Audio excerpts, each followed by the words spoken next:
It's hard to believe, but 2024 is winding down to an end.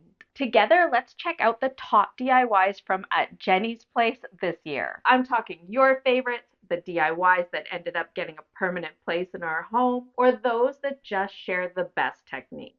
I can't wait to get started on DIYs for the next year, but for now, let's just sit back, relax, because it's time to get our DIY on. First DIY, you're going to need 2 bamboo cutting boards. I got mine from Dollarama, but I did a quick search and you can find similar ones in other places such as IKEA or Amazon. These are everywhere now, so you should be able to do this DIY even if you don't have access to the Dollarama. I laid out the Jenga blocks to figure out how tall and long I wanted this to be, and then I grabbed myself 2 pieces of wood with a straight edge and some wax paper and a couple of clamps. To keep the tumbling tower blocks from gluing to your straight edge piece, just slip another piece of wax paper in between the two. Apply a bit of wood glue to the ends of each of the tumbling tower pieces and then line those up so that they're the length that you're going to want that crate to be. From this point on, we're going to put the wood glue on the bottom and one side of each of the tumbling tower blocks so that we can adhere it to the first row and the next block. We're also going to stagger our tumbling tower blocks like I show you here. We do this because this is going to give it much needed strength.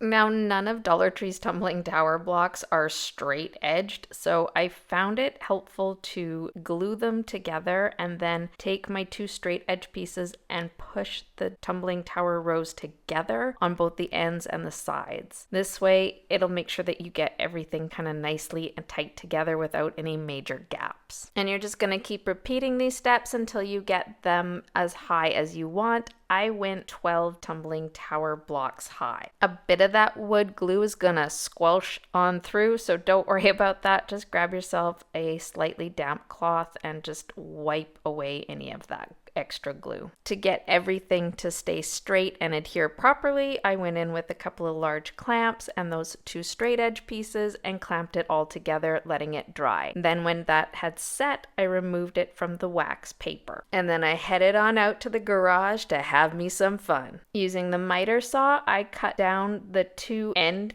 of each of the side pieces. Each of the cutting boards need to be trimmed down to size, and I made sure to set those leftover end pieces aside because those are going to come up again in the next DIY. The last piece we're going to need is the bottom of the crate, so I just measured this out and cut this out from a piece of old plywood. For the handle, I used a bamboo broom handle and just cut that down to size. Now the top of the broom handle came with a rounded end, so just use a sander to round off the cut end so that they match. Now that I had all my parts ready to put together, it's time to apply a little bit of antiquing wax. Now this step is totally optional. You could of course paint your crate or leave it au naturel, and really either of these choices would have worked well in my decor, but I think that adding a touch of this dark stain is just going to provide a richness to this crate that I think is just really going to work. Once the antiquing wax had dried on all of the pieces, it's time to assemble it with a bit more of that wood glue. When we cut and measured the pieces, we cut and measured it so that it would cover the bottom. So add your wood glue to that bottom piece, starting with the ends and then attaching the sides, placing the wood glue along the bottom and the edges so that that all fits together nicely. And again, you can't see that bottom piece. Clamping that all together, the broom handle fit perfectly inside the holes of the cutting boards, so I just slid those through and left it as is. And then you're just going to want to let everything set overnight. And there we have our first top DIY completed.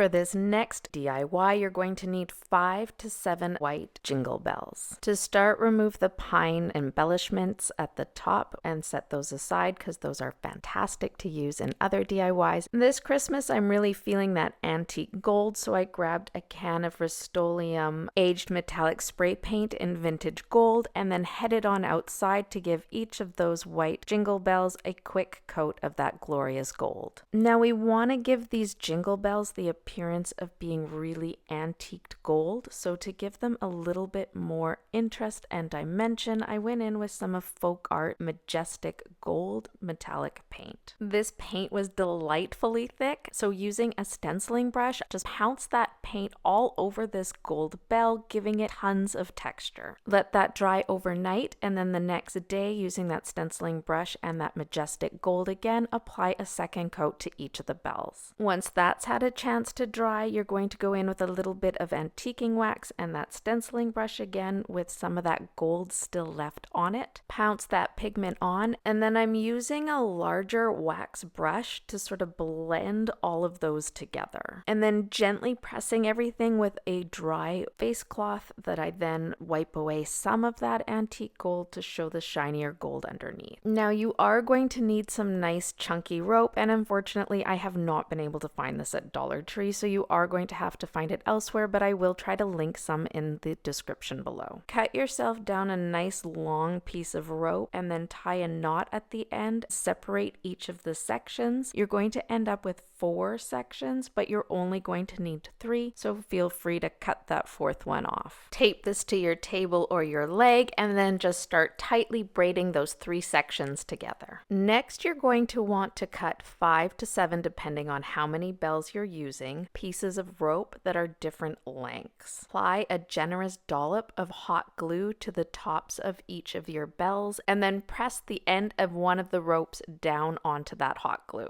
Trim any frayed ends off of your braided rope. Lift up the rope that you've glued to the bell and then apply some hot glue underneath that and then press your rope strand on top of that hot glue. Then using more hot glue, inch by inch, apply that braided rope around the top part of the bell so that you cover where you've hot glued that long rope strand to. I hope that makes sense. Do this to each of the 7 bells. Lay them down on a table so that they're staggered different heights. Cut another long piece of rope, slide one end underneath your bunched rope, and then bend that up so that it is with the other ends. Mark that end with a marker so that you know how to find it later on. Then grab that other end of the rope and, catching that first end of rope, wrap around all of the strands of rope. Wrap this around several times and then find that marked rope, tuck it so that it's in the bottom part of your strands of rope, and then tie it to the other end of the rope. Trim down the ends so they're all the same length, and then fray all of the ends so that you end up with a nice little poof. Remember those 2 end pieces that we used to tie everything together? Yeah, we're going to want to trim those down, but making sure that that knot stays in place, and if needed, add a little bit of hot glue. That's it, another DIY complete.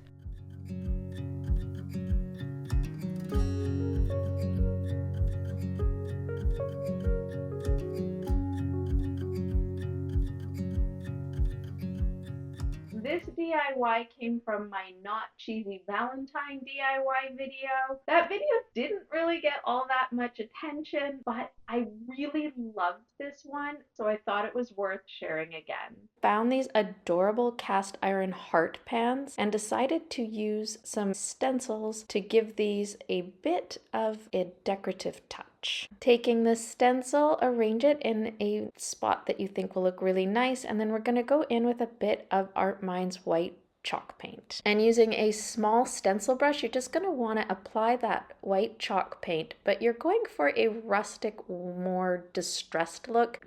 The goal is not perfection here. The goal is to get on the paint, but have it look slightly worn. Now, I had found 2 cast iron heart pans, so I went in with a similar stencil, just in a different shape, but it had the same similar flower types, and I cut that out as well, and then arranged that onto the cast iron pan so that it it matched the other heart, and also because it just looked nice in that place. And again, just went in with a little bit of Art Minds chalk paint and painted that on with a distressed look. I hot glued on a couple of heart embellishments that I had in my stash, and there you go, the finished look.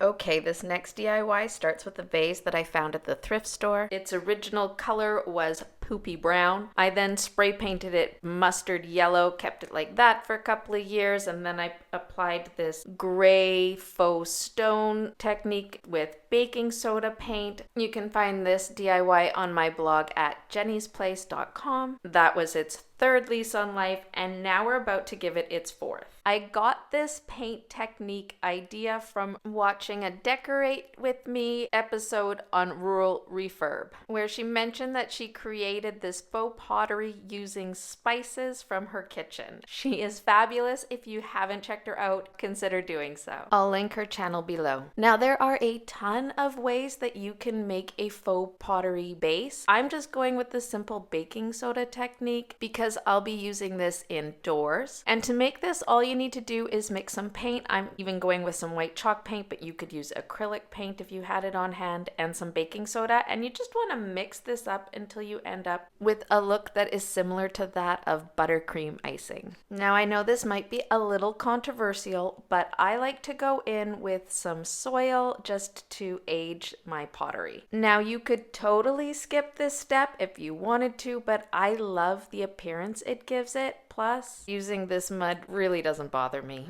I have it in all my plant pots, so why not on the outside of my vase pots? Now, Rural Refurb had said spices, so I had a bunch of spices I grew in my garden. I had way too much sage. I bought a lot of garam masala.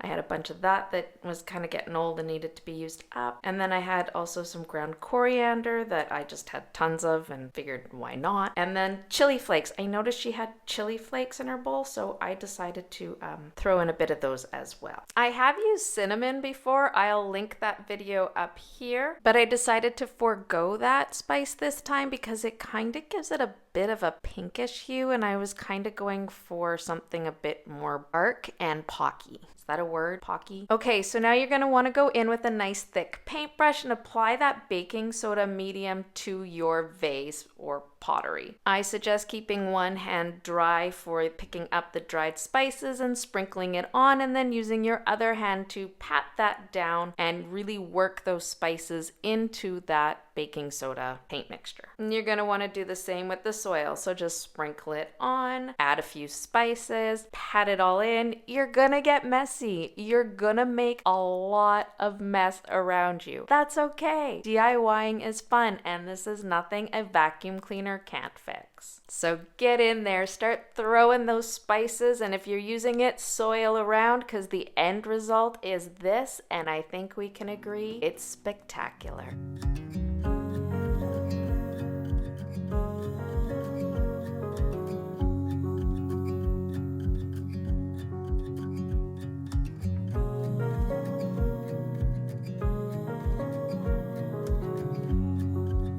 For this next DIY, we're going to make some pillow covers. Now, I have some IKEA pillow covers, oversized ones that I had laying around from my IKEA Meets Cricket video. I will link that one here above. And some curtains that I got from my mom. The vision was to create a faux pocket at the bottom of the pillow, so I did this by cutting out just enough of that material, leaving the part that had the finished hem and lace at the top. I purchased these packets of brown wooden buttons from Michaels, and they had 6 of the same, and since I was making 2 pillowcases, I knew these would work out perfectly. Now, I can't sew. It's just one of those DIY skills that I want to learn and just haven't taken the time to do so yet. So if you can sew and you want to sew this together, that would be ideal. But if you don't, or you're like me and you can't, Then just go in with a little bit of fabric fusion along the edges, fold those over to create hems, and you just want to make sure that this lines up perfectly with the IKEA pillowcase. And then I just like to keep everything in place until that glue dries using little clamps, little DIY clamps, or you could use paper clips. Those also work well. Now the buttonholes were quite large, so I decided to go in with a little bit of twine and use that instead of thread. Now this worked brilliantly, but not gonna lie, it's gonna take a little bit of elbow grease. Now to attach the fabric pocket to the pillowcase, I decided to go in with some peel and stick fabric fuse as opposed to using more of that fabric fusion glue, just because this is really easy to use. The fabric fusion glue, you would need a lot to adhere it to it, and it would leave your fabric feeling quite stiff. So I just placed the fabric tape along the sides and the bottom and then peeled away the backing. Next, line it up perfectly with the pillowcase so that it fits on both sides and the bottom and looks like it's actually sewn into the pillowcase. To make sure that the fabric adheres really well to the tape, I went in with my Cricut spatula and just pressed down really hard along all the edges. The best things about these pillowcases is you can stick things in the pocket, they completely freshen up my craft room, and we used things that were found around the house.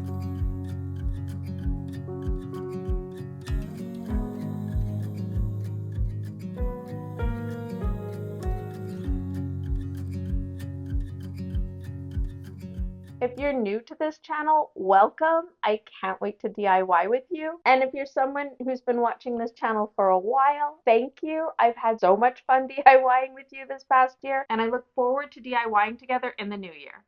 The terracotta bases at the dollar store are often not glazed, so to do this we're just going to use some Rust-Oleum clear top coat, and using a paintbrush we're just going to apply a couple of coats of this top coat to the inside part of the terracotta pot base. And while that's drying, we're just going to use some white chalk paint that's been diluted with water and give the terracotta pot a whitewash, but not completely. You're wanting this to look like the paint has over time kind of washed away from the pot. So work in smaller sections, apply the paint, and then going in with a slightly damp rag, wet distress the paint, giving it a worn look. Now because this is a pot that's going to be used outdoors, I strongly recommend you use the outdoor Mod Podge as opposed to the regular kind. You're also going to want some dried ground up sage. Now I have a ton of this stuff because I grow it in my garden every year and then I just keep it in this baggie to do DIYs with.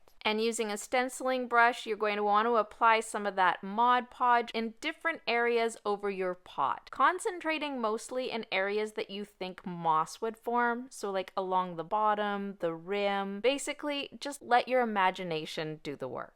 Working in smaller patches, you're going to apply that decoupage and then put the sage on top, pressing it down so that it really adheres to the glue. And make sure that you're not just doing the pot, but that you also take the time to do that base. And once you have that moss placed wherever you want it, you're just going to want to let that dry overnight and then go in with a nice soft paintbrush and lightly wipe away any of the excess that didn't stick.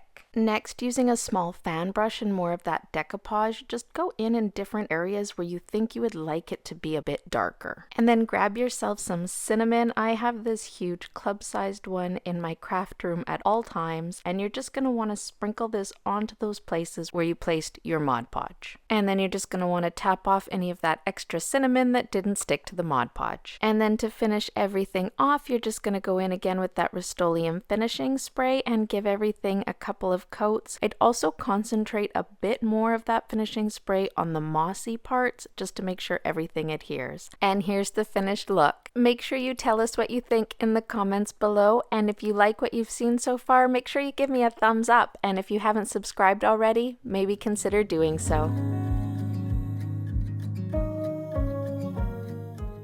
I found this stone heart bowl at the thrift store like a year and a half ago, and there have been plenty of times where I've wanted to upcycle this for the channel and just didn't get around to it. So today we're going to. Now from the very beginning, I knew that this heart-shaped bowl wanted to be a candle. The easiest way to ensure you're melting enough candle wax is to fill your vessel not once but twice with your dried candle wax and then melt that amount. Now you can always use just a regular wick, but because this is a heart-shaped candle, I decided to go in with these crackling wood wicks and then just strategically place these around the heart shape so that there would be a wick for every part of the candle. I like to use the double boiler when I'm melting my candle wax, so I just put some water in my pot and then placed my candle melting pot inside with the candle wax that I had just measured out. I melted the wax down until it reached about 190, and then I removed it from the heat and let it cool to 170, and then that's when I poured it in. And simply trim your wicks and you're ready to go.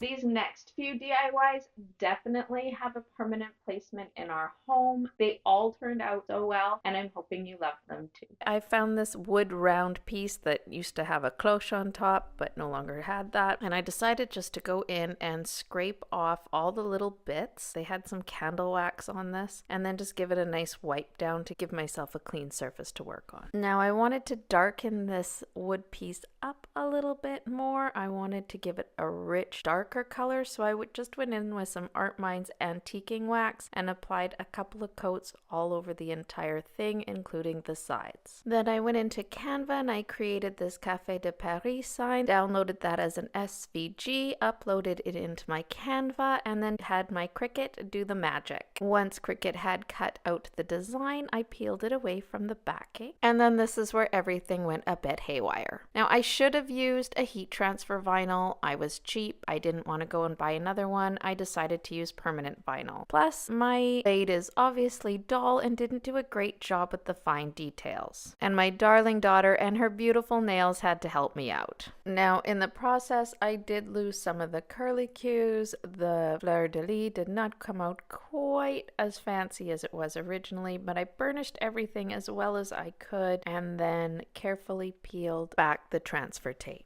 Now again, I would have been better off using heat transfer tape. I did stain this wood piece a couple of days beforehand. I thought the stain would be completely cured by now, but as you're about to see, not so much. So I took my time and really scraping that with Cricut scraper and just trying to get the vinyl to really stick to the wood, but as you can see here, it didn't work that great. I had to painfully and slowly peel back the transfer tape, manually pressing things down onto the wood as carefully and slowly as I could. It was quite the process and took quite a long time, but I knew when I decided to use the permanent vinyl, I was taking a bit of a risk. So I decided to go in with a top coat to really adhere that vinyl to the wood piece and kind of give everything just a nice safety coat since it didn't really go on quite as well as I'd hoped. Et voila, there she is. She turned out beautifully, even though it gave me a bit of a hard time getting it there.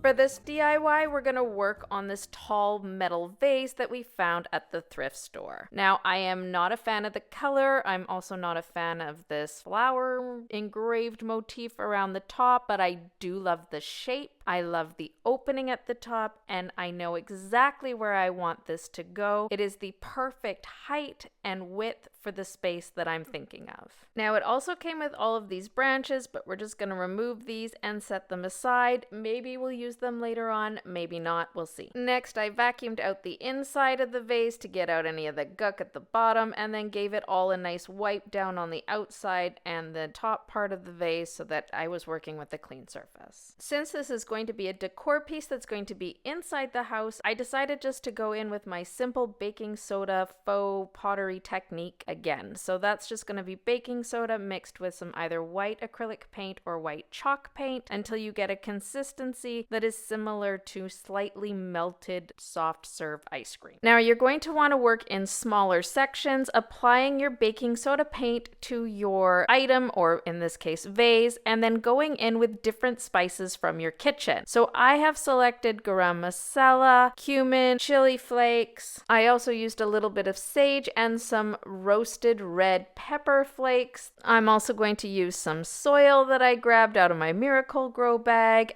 I know some people might not like this idea, so then just skip it. You don't have to do it, because instead what you could use is coffee granules, which I also applied to this DIY. So just dried or even wet coffee granules, and you just sprinkle them on top and pat all these spices into your baking soda mixture. I cannot even begin to tell you how therapeutic this is. And I'm pretty sure that the final results are going to absolutely amaze you. Continue to work in small patches, mixing together the different spices and a little bit more of that baking soda paint. And you know what? Have fun with this. Don't be afraid to get a little bit messy, and definitely don't be afraid to get a little bit creative. If you find you go a little heavy on the spices in some area and you want to light it up a bit, just use a little bit more of that baking soda paint and just keep working back and forth with the spices, the coffee granules, and the baking soda paint until you get the exact look you want. Once you've achieved that, let it dry for a couple of days. Lastly, grab yourself a nice fluffy paintbrush and just give that whole thing a light swipe, getting off any of the spare bits of herbs, and there you have it. A beautiful faux stone vase. I just love the way this turned out, but tell me what you think in the comments below.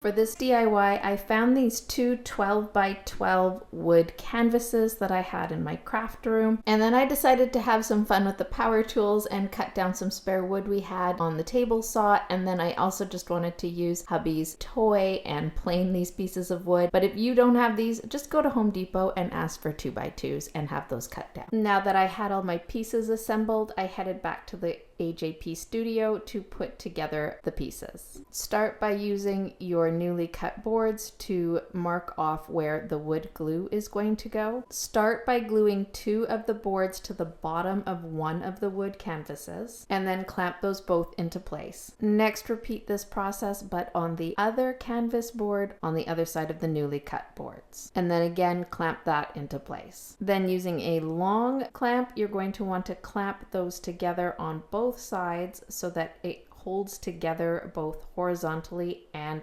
vertically. You want those boards to fit really nice and tight in each of the corners so that the wood is meeting on all sides when the glue adheres. Now, I only had enough clamps to do 3 sides, and then I had to let that sit overnight, dry, set, so that I could do the 4th side in the morning. Now, sitting in my stash, I also had this smaller wood canvas that was rectangle shaped and this corbel that I found at the thrift store. So I decided to use some of that wood glue to adhere the corbel to the top of the smaller wood frame, smaller wood canvas. There really wasn't an effective way to clamp this in place, so I just sort of pushed it down and held it in place until it set. There was a large hole at the top of this corbel, so I stuffed some cloth in there, and then using more construction adhesive, I filled the hole, and then I had this curtain ring with a little hook at the bottom, and I stuck that inside of the construction adhesive, taped it, and then let it set overnight. The following day, I glued those 2 pieces to the top of the lantern, clamped that into place, and then let that set. I wanted to keep the ring black, so I taped that off with some paint painter's tape because I'm going to go in with this trim clad semi-gloss white spray paint and give the whole thing a couple of coats of paint. And there you have it, a high-end looking lantern for pennies on the dollar. I can't wait to decorate this. Oh, especially for Christmas. This just lends itself to so many possibilities.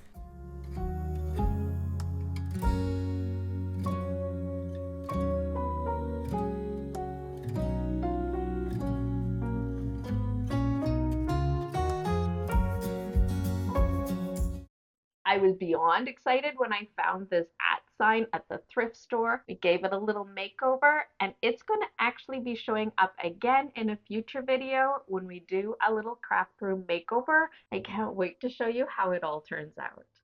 At Jenny's Place needed her own @ Now, no at Jenny Place @ would be complete without the color teal. And we're going to use that antique aqua from Art Minds to apply to this @ Now, I wanted to use a few different painting techniques with this, so one of them was the crackle technique again, so we're going to go in with a bit more of that Elmer's glue, and I put this on a bit thicker. I wanted the cracks to come out larger. Now, full disclosure, this didn't work as well as I wanted it to. I'm not quite sure why, but I'm guessing that it had to do with whatever application was on the @ already. I've done this on wood, I've done this on painted wood, and I'm not sure why this came out differently, but it wasn't quite as effective. And then I let that dry slightly until each of the areas became tacky. Then using a nice big thick paintbrush and some of that antique aqua chalk paint, I painted on a fairly thick coat on top of all of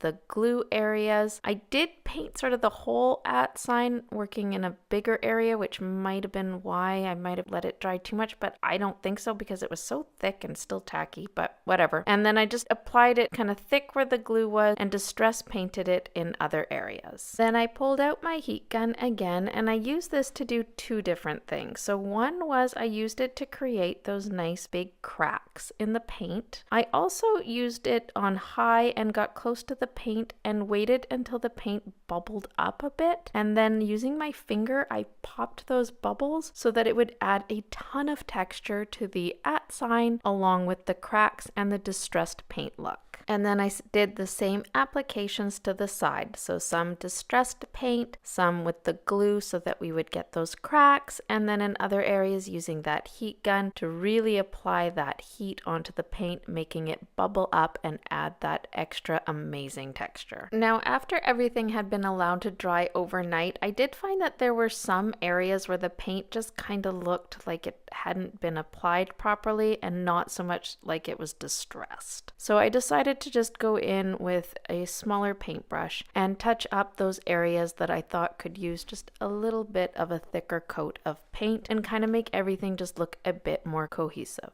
And there you go, at Jenny's Place has herself a new studio sign.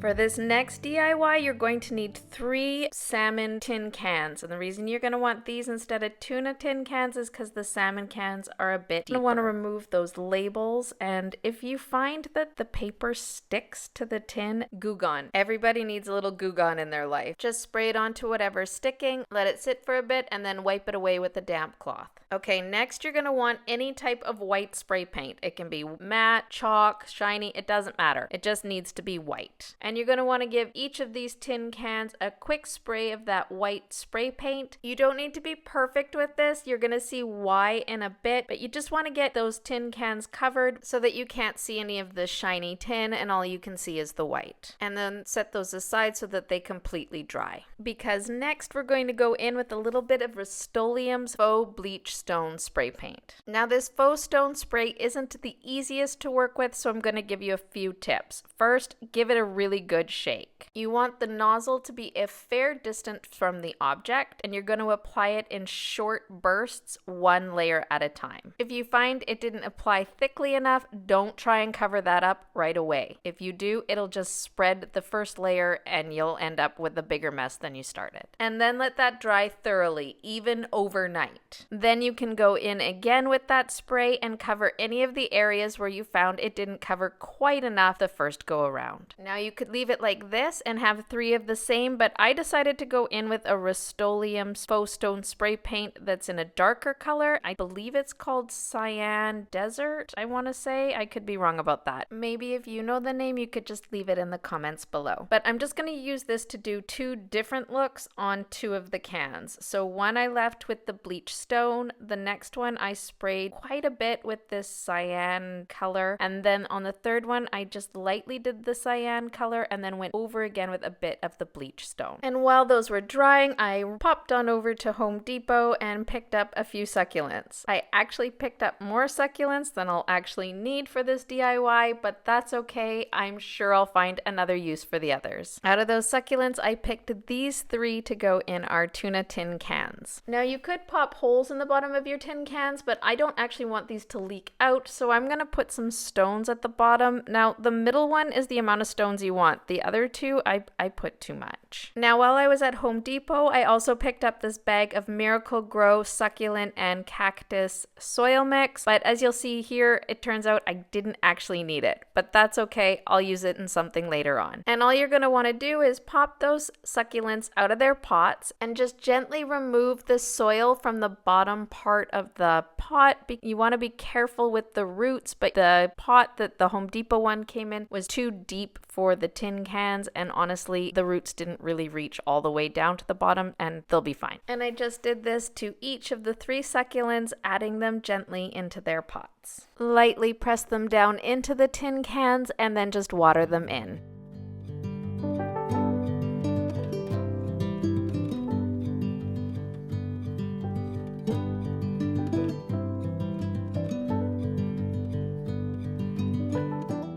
Now, if you're thinking to yourself, Jenny, I'm not doing real succulents, I got you back. Make over the tin cans the same way we did for the real succulents, but this time, instead of going in with soil, you're just going to use a little bit of Dollar Tree floral foam. And just cut off a bit of that floral foam so that it'll fit perfectly into the tin cans. Now, this is a succulent from Dollar Tree, but really you can find them at Dollarama, IKEA, the thrift store. You can find ones that are very realistic looking, but honestly, for $1.25, this to me looks pretty good. And then it's really as easy as just popping that succulent into the floral foam and then going in with a few of those river rocks, little stones. You can find those at the dollar store as well, and just covering up that floral foam so that you can't see it. And here it is in a non-living version if that's more your speed.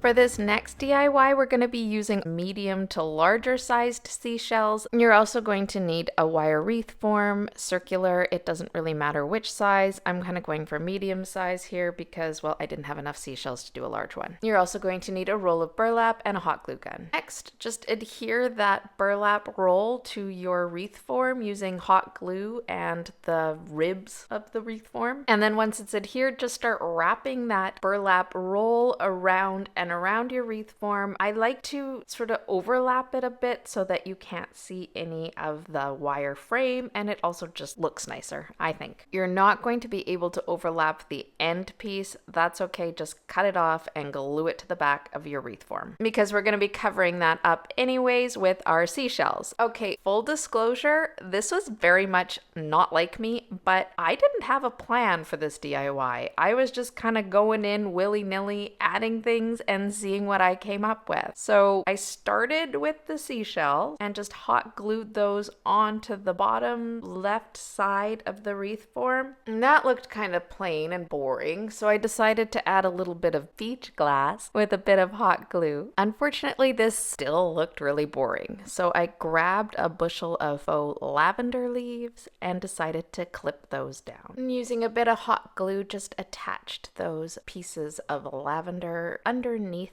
the shells. Now, in hindsight, had I had a plan, maybe I would have attached the flowers first and the seashells after. So if you're going to recreate this, consider doing the steps backwards. To fill things out, I also hot glued on a bunch of really super teeny tiny little seashells that I'd got in an Amazon pack that I should have read the dimensions better because they were much smaller than I anticipated. And yet, even with all these larger seashells and small ones and lavender stems, it still looked plain. So I decided to go in with a bit of greenery. I clipped them down into smaller clusters and then, just like with the lavender stems, used some hot glue to adhere them in different places around the wreath.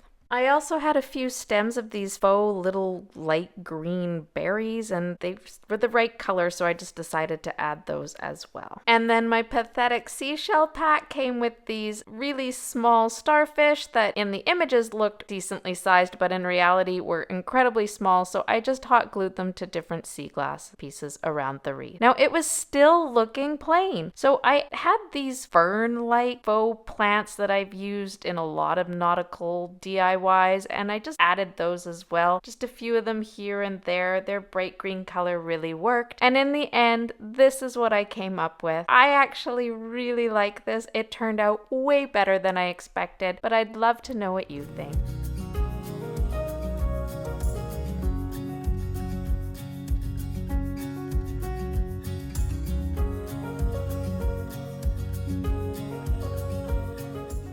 Moving on with this $500 seagrass round mirror that we can make, I promise you, for a whole lot less than that. In fact, you're not going to believe the finishing price tag. To make this dupe yourself, you're going to want to head to the thrift store and find yourself a round mirror with a removable frame. I found this silver one here for $19.99, but with my 20% off coupon, it cost only $16. Now, if you have a little tag on the mirror like I did, a little Goo Gone will go a long way. Remove the mirror from the frame and set that aside. And then using an off-white spray paint such as this chiffon cream from Rust-Oleum chalk paint line, give the whole frame a quick spray. Once that's had a chance to dry, go in with a little bit of Art Minds antiquing wax, and with a small paintbrush, just apply strokes of that antiquing wax to the frame, and then use a foam brush to blend that antiquing wax into the base color of the frame. Kind of mimics the look a bit of faux wood. You'll see why we're doing this in a minute. Now, you could always use a large piece of cardboard, but I had these two plastic boards that I got from Refit, and I just taped them together with permanent tape. Hubby wanted me to make sure you knew it was permanent tape, and I found the center of the frame, and then using a circle cutter that I borrowed from hubby as well, I just cut out two circles, one that would be the same size as the original frame, and then the outside circle is 2.5 inches larger, giving me this large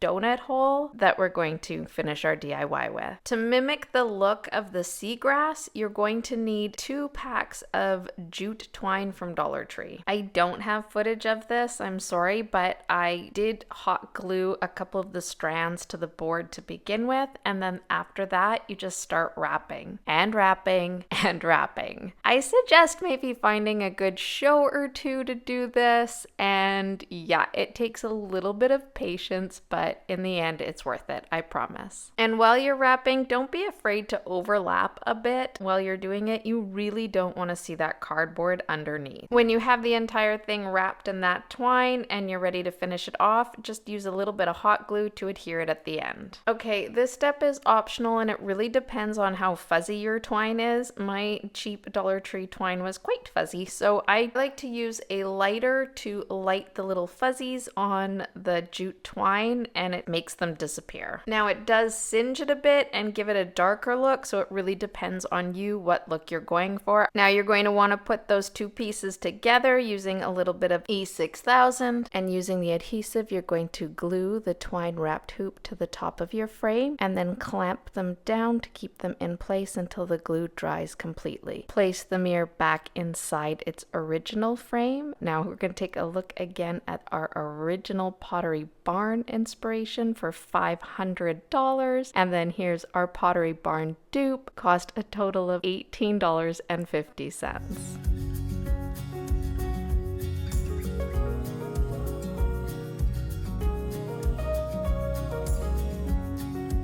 Hello, it's my puppy. You come to say hi? Say hi. Hi. Hello. Hello. These oversized ornaments. Oh, seriously, I got like dog hair everywhere now. Okay, what was I saying? These oversized ornaments with a touch of antique gold. I just love the way these ornaments turned out. I had this can of Rust-Oleum antique gold spray paint, and so I decided to head on out to the garage where I gave each of these at least, well, the gold ones took about 1 coat, the rest of them took anywhere between 2 or 3 depending on how dark of a color it was. Now we can't stop there because that's just boring. So once the baubles had had a chance to dry, go in with a little bit of antiquing wax and one of those big fat fluffy Dollar Tree stenciling brushes and apply that antiquing wax all over your Christmas bauble. Then using a nice thick brush, I'm using an old wax brush I have on hand, but any fluffy brush will do, just soften and blend in that antiquing wax. Then while that antiquing wax is still a little bit damp, go in with a little bit of gold paint. I'm using Faux Art Majestic Gold. I love the thick texture of this paint. I'm going to show you why it's so fabulous in a bit. I can't find this exact color on Amazon, but I could find just their Faux Art Gold, so I have linked that in the description. And again, using that Dollar Tree thick stenciling brush, just apply the gold paint all over the ornament, and then again here I'm using that fluffy brush I was talking about to blend that all in and just soften the look. Now this next step is totally optional, but I was going for the most texture possible. So I went in with a bit more of that Faux Art Gold paint and applied it really thickly in different areas all around the ornament, creating as much texture with that stenciling brush as I possibly could. I wanted those ornament caps to also really pop. So I just went in with a little bit of copper Art Minds chalk paint that I've had for like 5 years, and using a little paintbrush just applied it to the ornament caps, and then I just went in with a little bit more of that Faux Art Gold paint and using that fluffy brush just again softened everything. Now if you're going for a more matte look, stop here. I wanted these to really shine, so I headed back out to the garage with a can of Rust-Oleum High Gloss Clear Top Coat and gave each of the ornaments a quick spray. Christmas thrift flip, say that 5 times fast. Christmas thrift flip, done.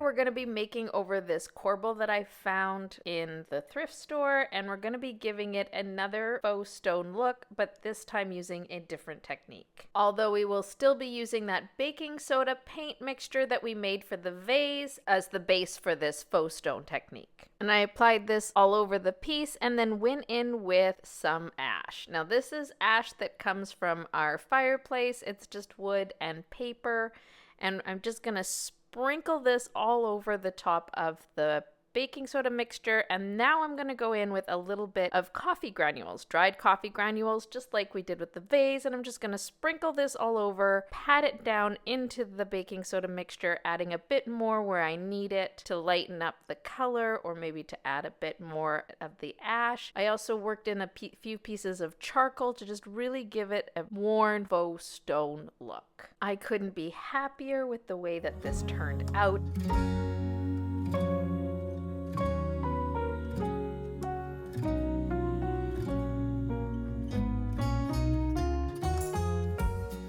I had these, I believe, from Dollar Tree, and they're just these faux starfish that I've had forever and decided to use them up. You're also going to need a large wooden frame. I got this one from Dollarama, but I know you can find them at all types of craft stores. And some Art Minds antiquing wax, because you're going to darken up the ledge and the edge of this wooden frame. For the interior part of the frame, we're going to use some milk jug chalk paint from Faux Art, and the whole interior just got a couple of good coats of paint. That dries, just go in again with that milk jug chalk paint and a smaller paintbrush and distress paint the part that you've used the antiquing wax on, so it looks like you have a distressed picture frame. Okay, this next step was a bit of a happy accident. I actually meant to do this on another DIY that I'm coming up with either next week or the week after, and without thinking, I started it on this DIY and got so far into it that I decided just to go for it. So this was just a simple flower stencil I had in my craft room, and I'm going to use some Folk Art chalk paint in Sunset Rose and a little bit of oatmeal chalk paint from Folk Art that quite honestly looks more green than oatmeal. And I simply lined up the stencil, used a small stenciling brush to apply the two colors, and just continued completely around the entire picture frame. Not really going in for the perfect look though here, because we are going for that distressed finished look. Now I wanted to add a little bit more interest to this, so we're going to use some painter's tape to make a nautical stripe print in the center part of our picture frame. Now I'm not even going to attempt to explain how I did this, because if you've been watching me for any length of time, you know that when it comes to measurements, I'm really bad at it. Not the best skill to lack when you're a DIY diehard, but c'est la vie. I will, however, provide you all of the details with the measurements of the frame and the pieces of tape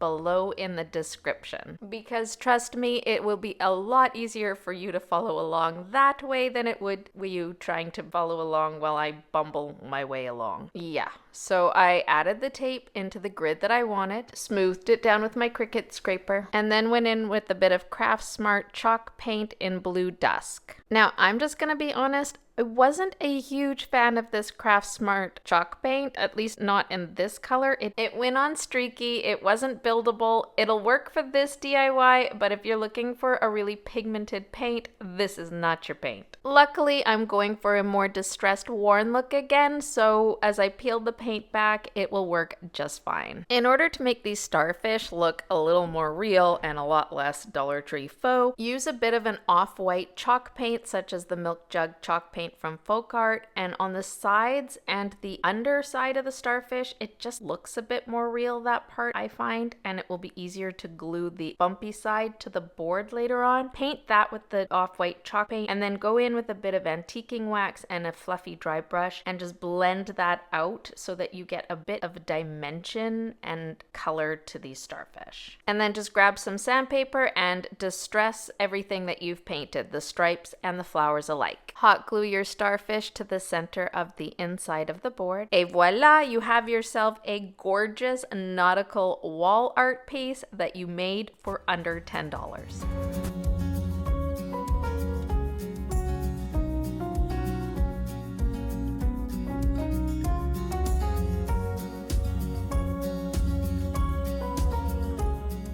It's time for the next DIY. I found this black metal textured tin at the thrift store for $4.99, and I'm going in again with that rusty look I love so much. To start off with, cover the entire metal planter with some white chalk paint, letting that dry overnight so that the next day you could go in again with that chalk paint and give it a second coat. The first step to creating this faux rusty look is to use a bit of Art Minds copper chalk paint. Working in one small area at a time, apply the chalk paint with a dry paintbrush in long strokes, and then go in with a damp rag and wipe away that copper chalk chalk paint, really working it into the white paint. Then to soften everything up and make it look like the rust is coming from the underneath out, go back in with a bit more of that white chalk paint and a stenciling brush and blend it all in together. Continue alternating between these steps until you get the entire tin planter completely covered with a blended white and rusty paint. Now we move on to the second step of creating faux rusty look by using some Mod Podge. Using a small dry stenciling brush, working in small areas at a time, apply a bit of that Mod Podge on top of the tin, because now you're going to go in with a little bit of cinnamon and you're going to sprinkle that cinnamon over top of the Mod Podge that you've applied to your planter. Focus this on the areas where you think that rust would naturally form. So around the ledge. On the one I bought, there was a spot to put a label on the front. So I put a bunch of the rust around that. And then there was also these little feet at the bottom. These are the areas that rust would naturally form. So apply most of your faux cinnamon rust to those areas and then work a little bit in just in and around the rest of the tin. Let that completely dry overnight and then go in with a clean, soft, bristled brush and wipe away any of that excess cinnamon so that all that you're left with is that cinnamon that actually adhered to your tin planter. Now, to make sure that that faux rusty cinnamon stays in place, you're going to want to use some Rust-Oleum matte clear finishing spray and just give this whole tin planter 2 coats of the spray, making sure that you focus quite a bit on the areas that actually have the cinnamon just to ensure it adheres and stays in place. I thought about drilling holes into the bottom of the planter to use it outside as an actual herb planter, but in the end I decided to put some mason jars inside, fill that with water, and use this to store my herbs from the garden for when I'm cooking in the kitchen.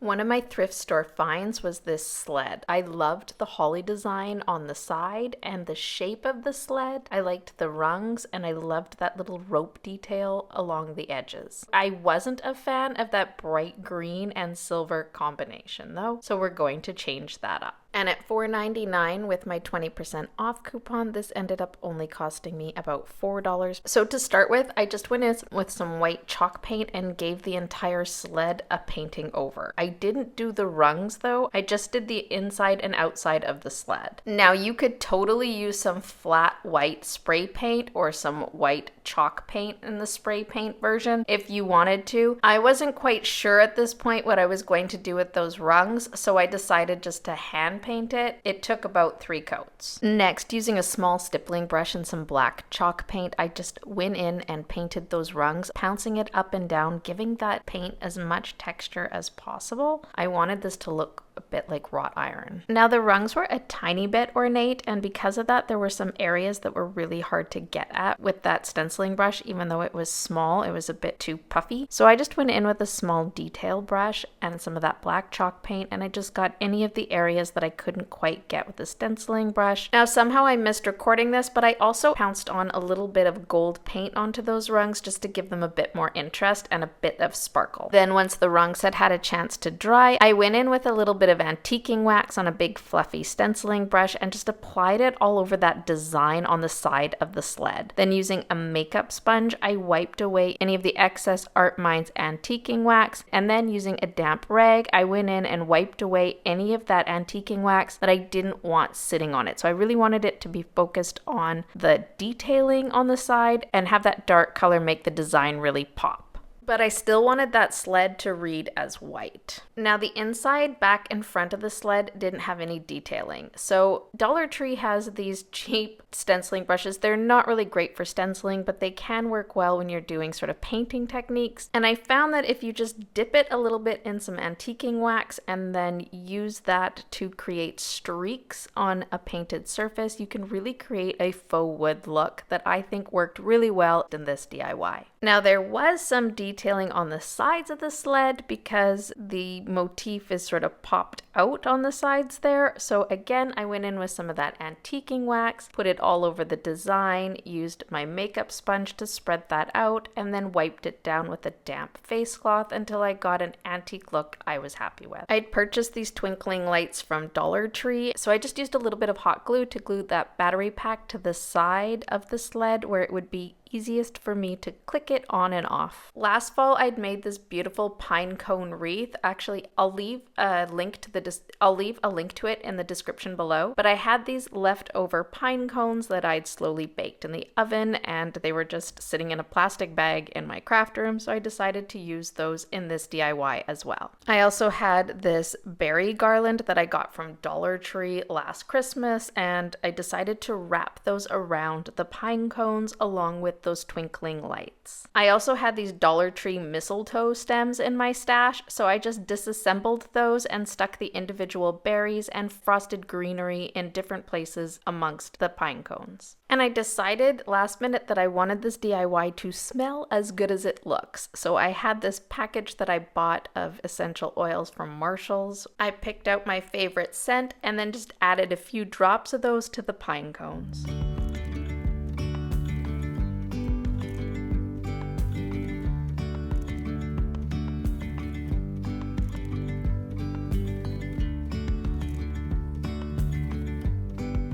I left these little beauties out all summer. They were in the rain, the shine, you name it, it got it, and they lasted. They still look the exact same as the day I made them. In fact, I've kept them because I'm going to turn them into something else for next summer. You're going to need 3 of the larger size tin cans. Goo Gone on any of this stuck-on adhesive if needed. Then I headed out to the garage because I'm going to give each of these tin cans a quick spray with some Rust-Oleum copper metal faux metal spray paint. And again, just like with the Succulent tin cans, this doesn't need to be done perfectly. You just want to get those tin cans completely covered on the outside and the bottoms, and you want to give that a nice spray so that it just coats the entire thing. Then just set those aside and let them dry completely. You're going to want some navy blue chalk paint. I'm just using Folk Arts chalk paint in Nautical. And then a lighter blue paint, I'm going in with Craft Smart chalk paint in Blue Dusk. Now we're going to be blending these paints, so I recommend putting them in smaller containers, one in each, and that way you don't have to worry about cross-contaminating in the entire jar. Using a stenciling brush, just pounce some of that navy blue chalk paint onto the copper tin can. There really is no rhyme to reason to this. I would just suggest that you work in smaller patches and let the paint tell you where it wants to go. And once you've applied some of that navy blue, go in next with some of that lighter blue color and soften up that darker navy blue, adding bits here and there. Again, there is no right or wrong to this. It's whatever just looks good to you. And if you found that you've softened it up a little bit too much with the lighter paint, just go back in with some of that darker blue paint and add some of it as well. And you're just going to want to apply the same painting technique to all 3 of your cans.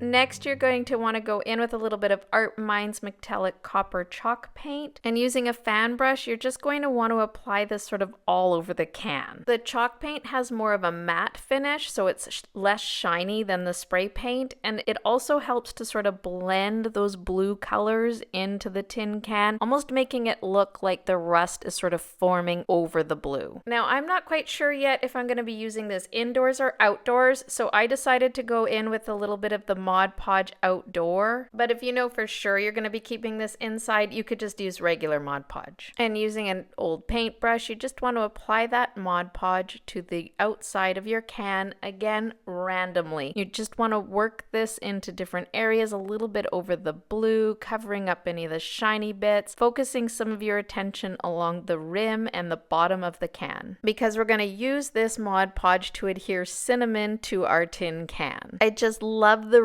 realistic appearance that cinnamon gives to any sort of object to make it look rusty. So again, working in smaller patches, just sprinkle the cinnamon over top of the Mod Podge and then lightly tap it off. Now this time I didn't forget to go in with that Rust-Oleum finishing spray. So you're going to want to use a can of this, especially if you're going to be keeping this piece outdoors. And I just gave the whole can a couple of coats of this finishing spray, and I've left this outside for several days in the rain and the sun for like over a week, and the cinnamon just stays in place. It works perfectly fine. And there we have the finishing look.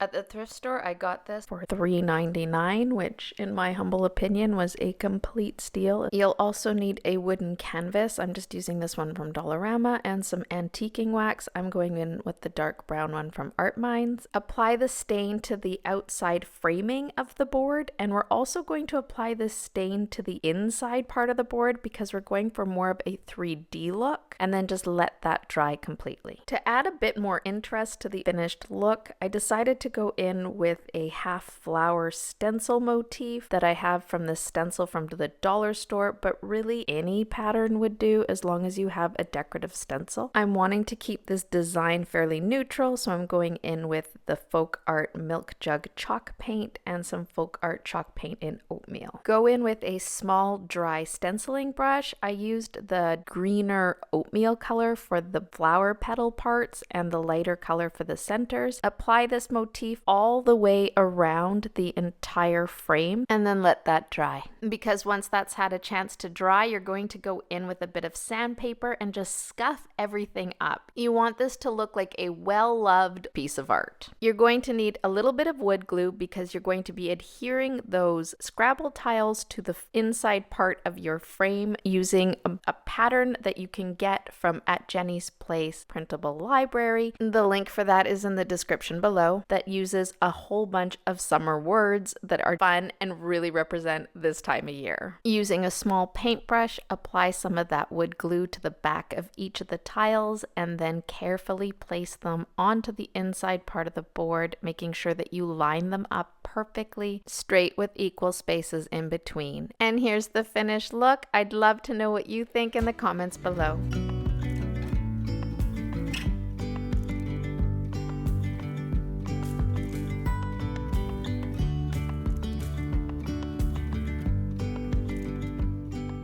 Now here is the bowl that I found for the moss garden, but I'm not really loving the way it looks in its original state. It's a bit cheap looking and pinky for my taste. So before we can get started in the moss part, we're gonna have to give this thing a makeover. It seemed to me that what this metal bowl really wanted to be was a faux stone bowl. So to do this, we're going to go in again with my favorite white paint and baking soda paint mixture. In a cup, mix together your white chalk paint along with some baking soda and stir this together to combine until you get a consistency that's a lot like wall plaster. I did not do the inside because we're going to be putting some moss in here. If you wanted to and skip the moss part and just use this as a decorative bowl, you certainly could. Once you get the entire thing covered with the baking soda paint mixture, allow that to dry completely overnight. On the next day, you're going to want to add a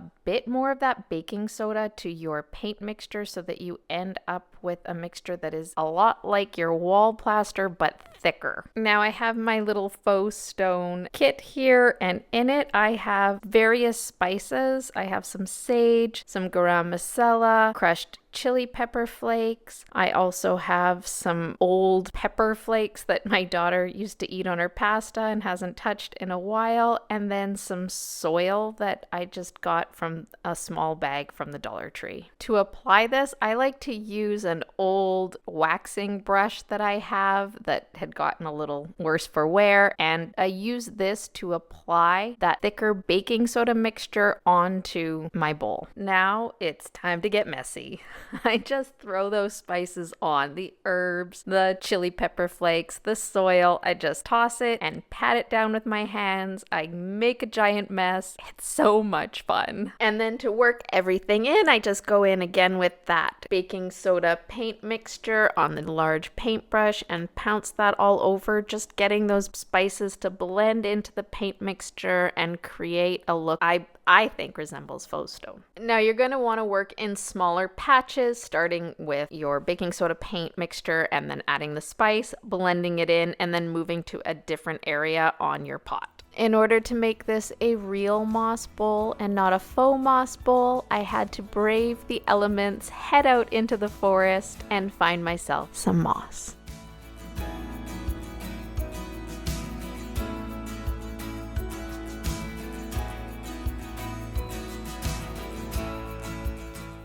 Now we start with some rocks at the bottom of our bowl. This is an important step for drainage. Next, you're going to want to top that with some topsoil. I just have some potting mix that I got from dollar store, and you just want to add enough to cover the rocks and have a little bit underneath for the moss to sit on. When I was selecting the moss to take home, I made sure that I picked pieces that had quite a bit of natural matter underneath of it so that it still had something to grow off of, and then I placed that on top of the soil, nestling it in so that everything just kind of fit nice and snug, and there was contact between both the topsoil and the organic matter that the moss was growing on top of. I was also careful to select different types of moss. I was going for different textures and I wanted different heights. So when you're selecting your moss, whether it's real or faux, make sure you're working in those different shades of green, that different texture, those different styles of moss, because this in the end will ensure that your moss bowl is just full of interest. In order to keep this alive and growing, you're going to want to mist it every once in a while. So when you're misting, just make sure you're misting the top and not hitting the actual bowl itself. And here you go, the finished look.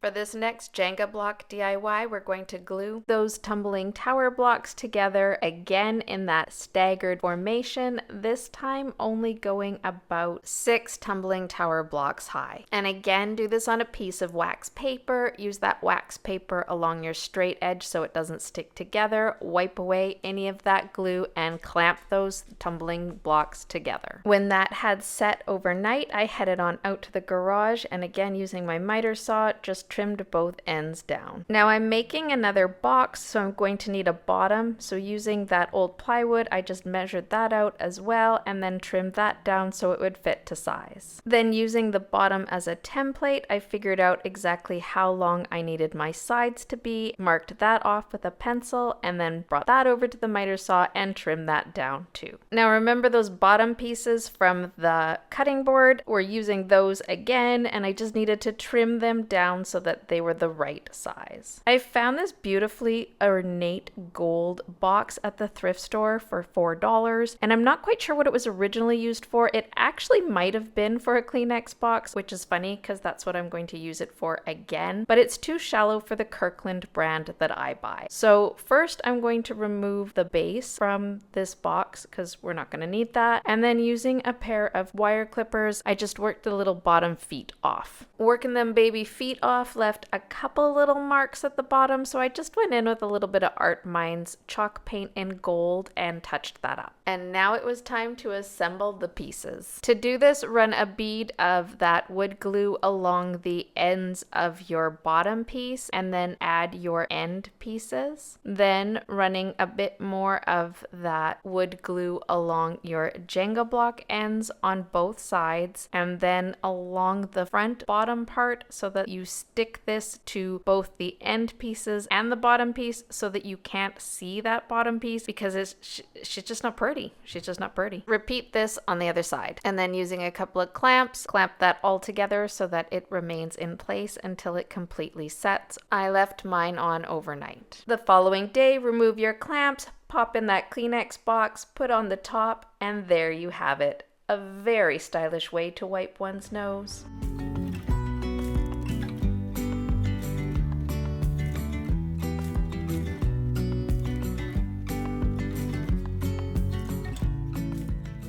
For this DIY, I'm going to be using this funky wreath that hangs up in my den all year long, but really it's the bauble trick that I want to show you that really matters, because you could use this not just on this wreath, but any wreath, or even on presents or on your stairwell garland. I'll show you what I mean. I had a bunch of these baubles. There's inexpensive baubles that I bought either at the dollar store or Walmart over the years, and I just collected a handful of them in varying colors. Often when I'm DIYing with Dollar Tree decor, especially during their fall season with those pumpkins, often they come with these little metal clips. Now I remove the metal clips and I just keep them in this Ziploc bag. Now on each of these little metal clips there's this little part that sticks out. Bend that down and then apply some hot glue to that part of your clip, and then just attach it to the back part of your bauble. Do this to each one of your baubles. And now you have yourself these gorgeous, easy clip-on baubles that you can change up any wreath, garland, or gift with. And this way, nothing is permanent and you can change it up year to year.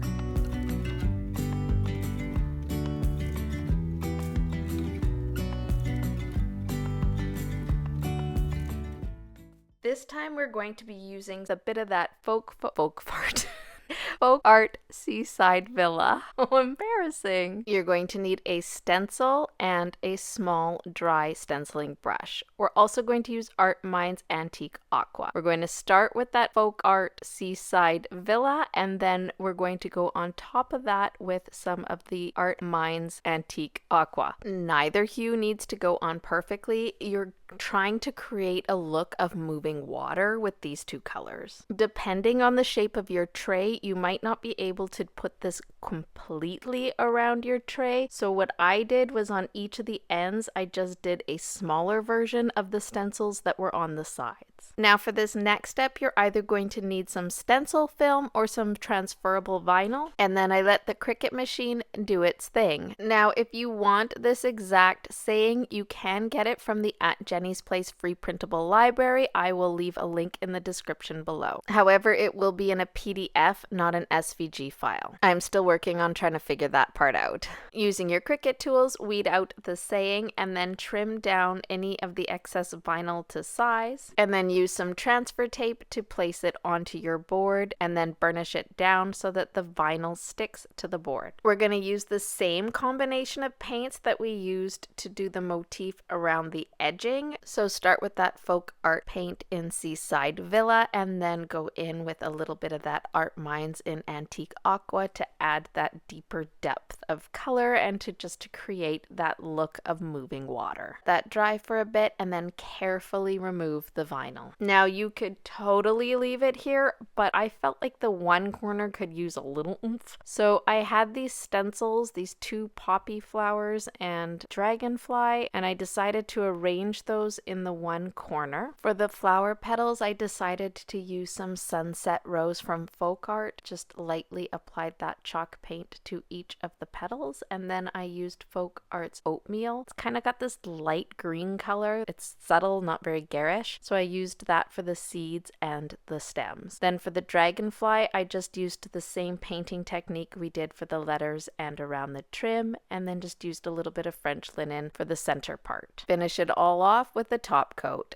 And there you have it. What a fun way to serve your guests during the summer months. It really doesn't matter if you're at the lake or in the city. Either way, this tray be stylin'.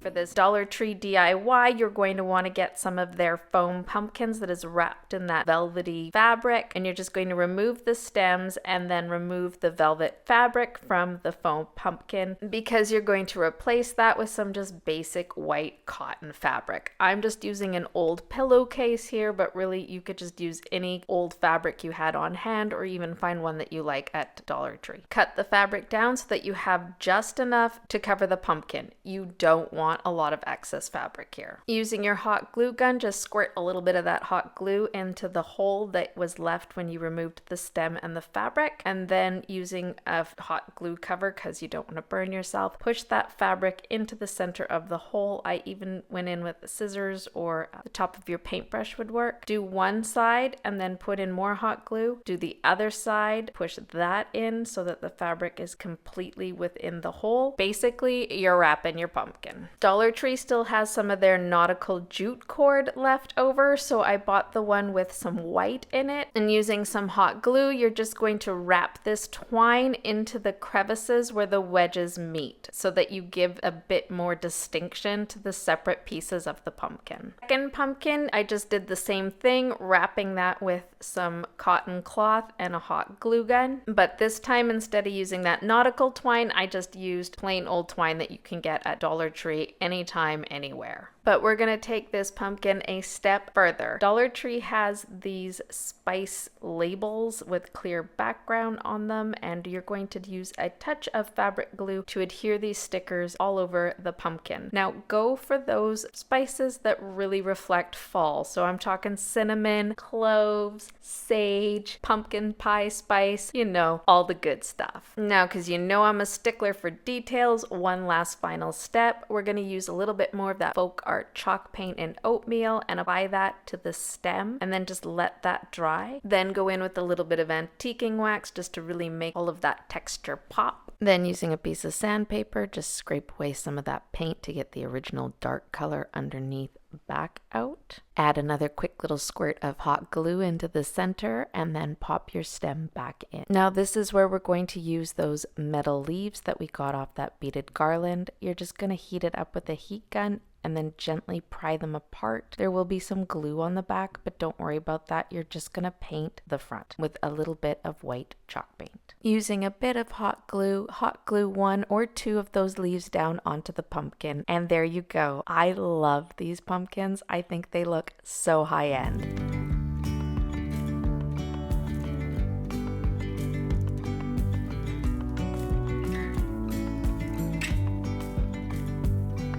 This has to be one of my favorite discoveries this year. I'm not sure why it took so long to come up with it, but I just love the way that this turns out. It takes cheap Dollar Tree supplies and turns them into high-end DIYs that I've left up all year round. This idea is a keeper. This DIY, you're going to need 3 of Dollar Tree's faux charcuterie round boards. And then for each of the 3 round boards, you're going to remove the front round sign part, each of the raffia bows, and the twine ties. You're also going to want to remove the price sticker from 2 of the boards and then lightly sand that down. Then using a bit of wood glue, you're going to glue these 3 pieces together, making sure that a smooth side is facing out on both sides. Now, as you can see in the video, I didn't do this. I actually only left one smooth side outwards, but later on, as often happens while DIYing, I came up with a better idea for this DIY. And so if I was to do it again, I would do it the way I told you to do it, and that is to have smooth sides on both sides. And then using some clamps from Dollar Tree, just clamp those 3 pieces together until they set. Okay, this is my best trick for making Dollar Tree signs look so much more high-end. Once you've glued several pieces together, go in with a little bit of wood filler and fill that out. Once it dries, sand it down nice and smooth, and you have yourself a nice thick board. Now, to make this look like faux wood on both sides, you're going to use some of Dollar Tree's faux wood self-adhesive shelf liner and adhere that to both the front and the back of your board. Then, just like we did with the tissue paper, go in with a piece of sandpaper and scrape down in one direction so that you get yourself a nice clean cut edge. Then, to make the whole thing look a lot more realistic, you're going to go in with a little bit of Art Mind's antiquing wax and you're going to paint over the shelf liners on both sides and the side part where you have your wood filler. Trust me, me, this is going to make it look like actual wood. Using either a stencil or your Cricut machine, I created a Hello Fall for one side and then Joy to the World for the other side. So this is going to be a two-sided faux wood decor piece. Then on one side, hot glue on some fall greenery and flowers, and then on the other side, hot glue on some Christmas greenery and berries.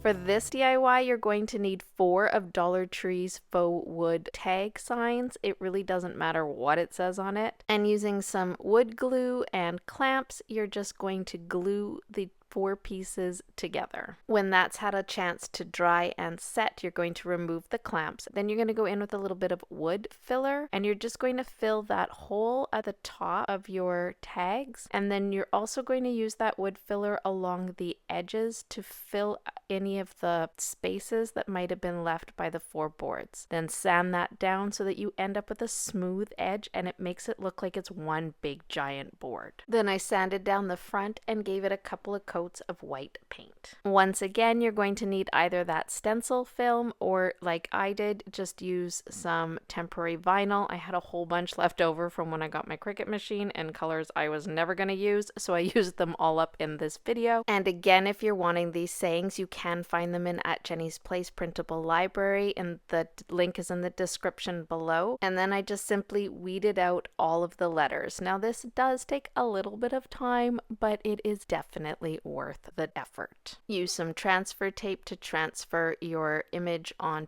the front of the wood plaque. Remove the transfer tape, and then going in with a little bit of black chalk paint and a small stenciling brush, you're just going to dab that black paint onto each of the letters that you see on your vinyl. That dry until it's set, and then using your tweezers and Cricut tools, carefully remove the vinyl from the plaque. For a little added touch, I went in with some sandpaper and just scuffed up the edges. I also made the mistake of trying to scuff up some of the letters. It messed up the lake. I did manage to fix it, but it didn't turn out as perfectly as it did in the beginning. So maybe skip that step and just do the edges and forget about the letters. Even with that mistake, I am absolutely in love with the way that this DIY turned out, but I'd love to know what you think. Leave it in the comments below.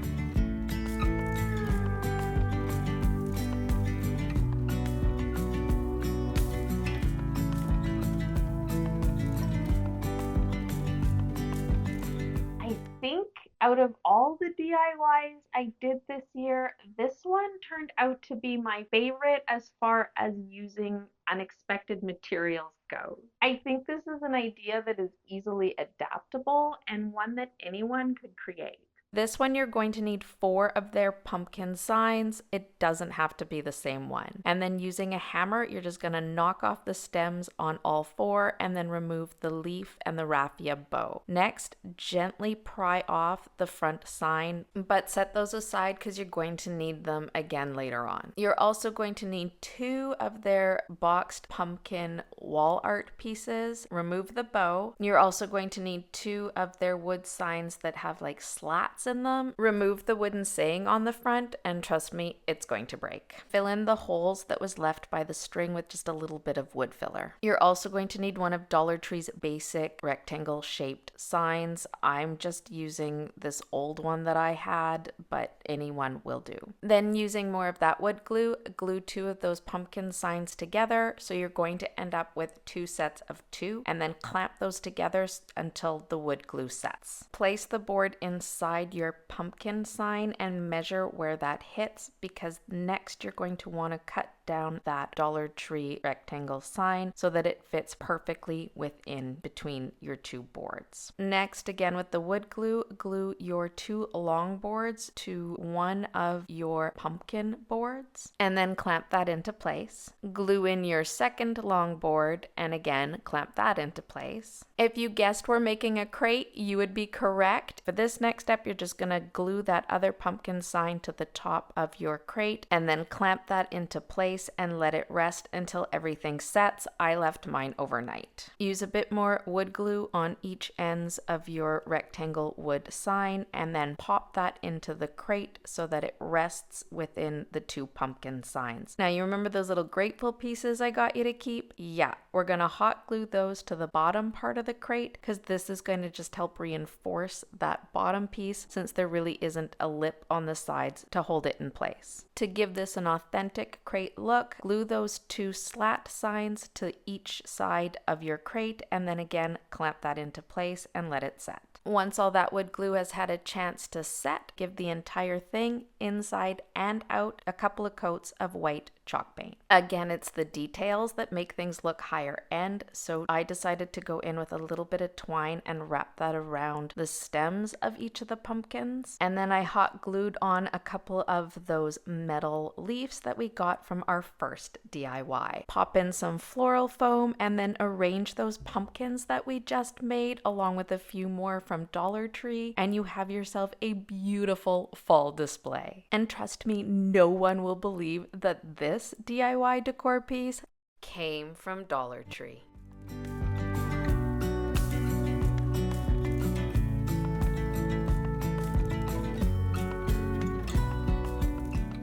You're going to need one of their large wreath forms and 4 of their burlap ribbons. Using some hot glue, adhere that burlap ribbon to your wreath form and then just wrap that ribbon around. You want it to overlap a bit so that you can't see the wire underneath. Dollar Tree had some beautiful fall faux florals that didn't look too faux and too tacky, so I just picked up a bunch of these in pumpkin-like colors, and using some wire clippers, we're going to clip these stems down and use them in our front door wreath. Start by hot gluing one of the golden leaf stems to the top half of your wreath form. Add a few more stems with that hot glue just so that you get it nice and full. Only going to be decorating one half of this wreath form, so once that top part is hot glued on and full, for the bottom part you just start slipping these stems in between the slats made from your burlap ribbon. You don't need to use any more hot glue. It truly couldn't get any easier than this. And here's the finished look.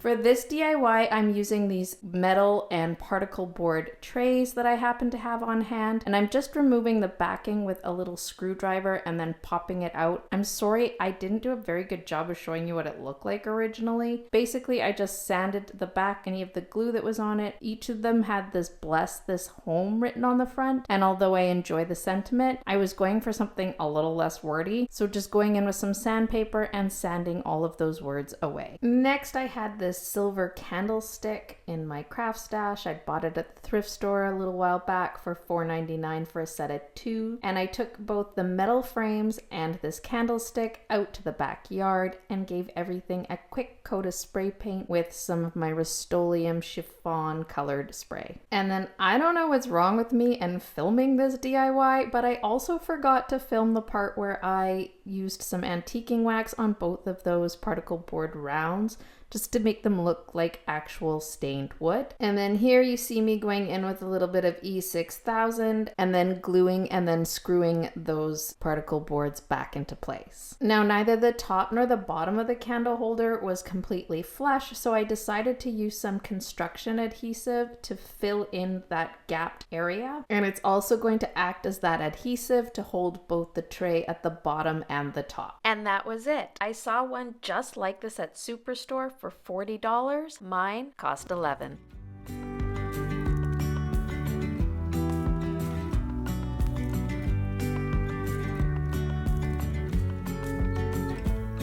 I sold this DIY. In hindsight, I kind of wish I hadn't. It would be easy to recreate, so I might do that. I'm not really sure because I do have another way to store my jewelry that I will be sharing coming up in a future video, and I'm not really sure I'm going to need that much storage. But this turned out so pretty, I might have to find a way to the same design in a new way. I kept seeing this DIY idea where you would use an old spoon rack and turn it into into a way to hang your necklaces from. And since I don't wear a lot of jewelry, I thought that this idea would be sufficient. So I found this old spoon rack at the thrift store. I gave it a good cleaning and then temporarily removed the hook in which to hang it from. I want to create a crackle look with this piece, so I'm going to start off by going in with a little bit of Elmer's glue. Now you're going to want to apply this in a thin coat. I'm just using a little foam brush to do this, and work in smaller sections. Once you've got your small area covered with that glue, just let it rest for a bit. You want it to dry slightly. You want it to be a bit tacky, not completely dry when you go in with your chalk paint. Now I'm just going with a plain white chalk paint for this, and you want to apply it liberally. You don't want to do a second coat, so you want to get as much of the paint on as you can. Then once you've painted that section with your white paint or whatever color paint you want, you go in with your heat gun and you want to dry the paint, and as the paint dries you'll notice that it will start to crackle. So that glue underneath is going to cause the paint over top to do this old, crackled, distressed look that is fantastic. I'm going to be following this painting technique up with a decoupage embellishment, so I want to apply a clear coat to this entire piece so that the paint stays in place. Next I headed to Canva and I found these beautiful cherry blossom images and downloaded them. I'm going to show you how to print this out onto tissue paper. So you want to get a piece of white tissue paper and you want to do shiny side down. You're going to cut the tissue paper so that it's the size of your regular printer paper. Then you're going to cut the corners, fold over the sides, and tape these into place.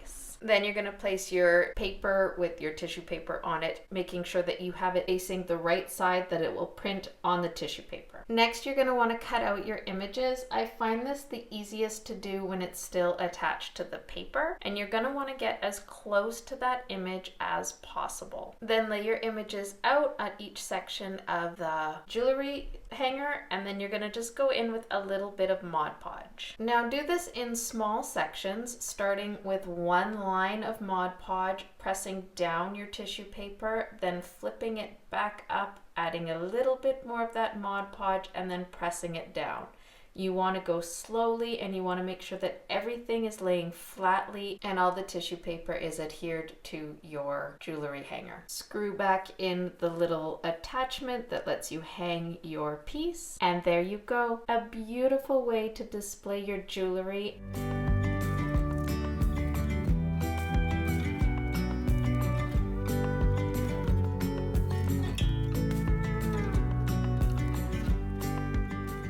This DIY, I had this copper metal vessel that I thought would look perfect for the fall months, but would also work throughout the year. So I grabbed myself my bag of soy candle melts and my candle supplies and headed down to the kitchen. I decided to go with wood wicks because I thought that it would really complement the copper really well, and also that crackling would just be delightful throughout fall and Christmas. And because the vessel was so large, I decided to go with 3 wicks. I melted the soy candle wax until 180 degrees and then let it cool to about 130-ish, and then I carefully and gently poured it into the copper metal vessel, let that sit and set overnight, et voila!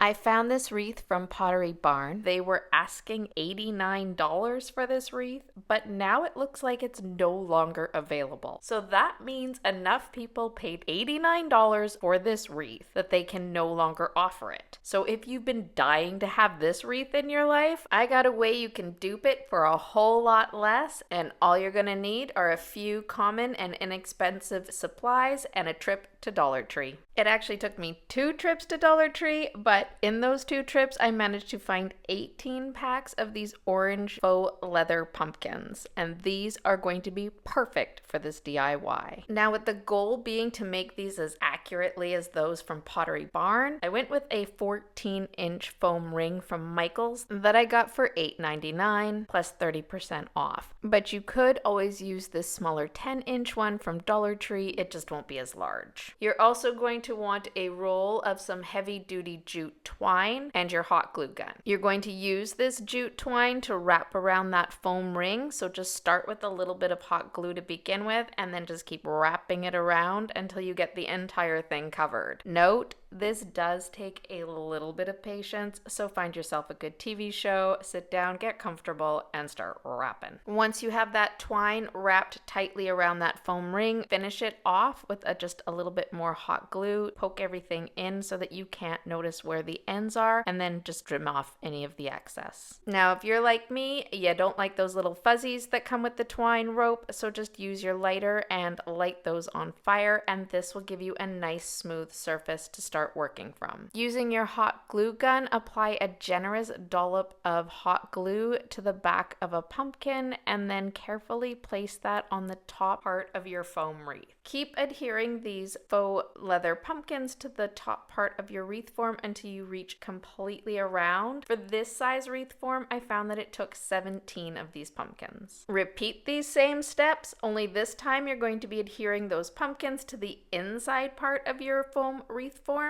And again, you're going to do this completely all the way around. I found for this sized wreath, it took 13 pumpkins. To finish it all off, you're going to go back in with that glue gun and repeat the same step, only this time on the outside part of your entire wreath form. Okay, let's take one more look at that Pottery Barn faux pumpkin wreath form that they're asking $89 for. And then there's ours that cost a total of $33.30.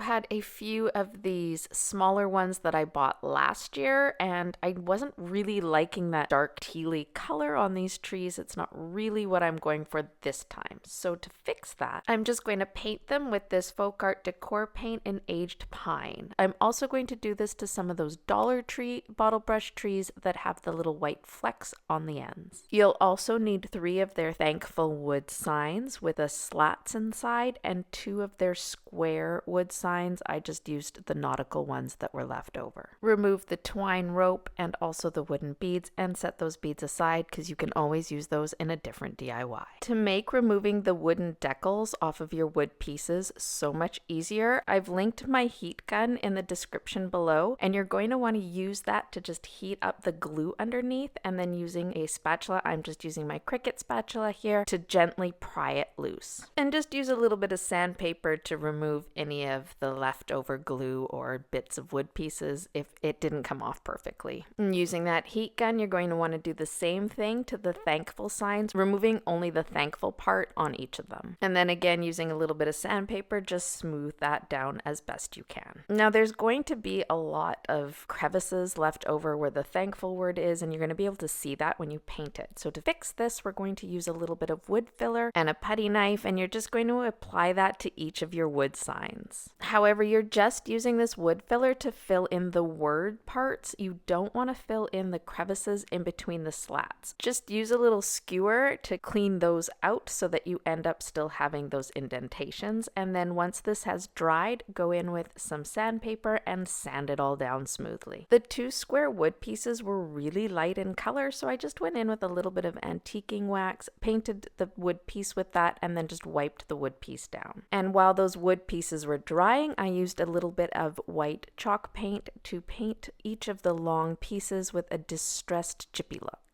Now, I accidentally painted all 3 of the longboards. You don't have to. Pick 2 of your favorite ones and paint those, and you can just leave the other one plain. And once that antiquing wax has had a chance to dry, go in with a bit of white chalk paint and give those the same treatment. Using some wood glue, apply that wood glue to the edges of the ends. Next, use some wood glue to apply a long bead to the inside on one of the long sides. Next, apply some wood glue to the square wood pieces inside of 3 of the edges. And we just start assembling the crate, adding more wood glue to the last piece and then just assembling everything together. Now, these pieces are quite flimsy, so I did use a couple of clamps to hold them in place at the bottom very gently, but really this Lepage wood glue hardens really quickly, and so I just sort of held it in place until it kind of took, and then I just left it alone. Now, this next step is optional because they don't come from Dollar Tree, but I did have these silver library drawer pulls that I got at the refit center, but I wasn't really feeling the silver color, so I headed outside to give them a quick makeover with some flat black spray paint. The next morning, I removed the wax paper from the bottom of the crate. Now, I always use too much wood glue, so I had to give it a quick sanding down just to get all that wood glue off and also sort of distress it just a little bit more along the edges. To attach the black handles to the crate, I just used a little bit of hot glue along the edges and then found the middle point on each end and then just stuck them on. Now, you can use any type of foam to fill the bottom of your wood crate. Don't worry about everything being the same height. We don't want it to be. So to achieve these varying heights, I actually used little pieces of the foam and just stuck them on top and then placed the bottle brush trees inside the wooden crate, making sure to mix up the flocked ones with the ones that were painted pine green. And here we have Our Christmas DIY complete.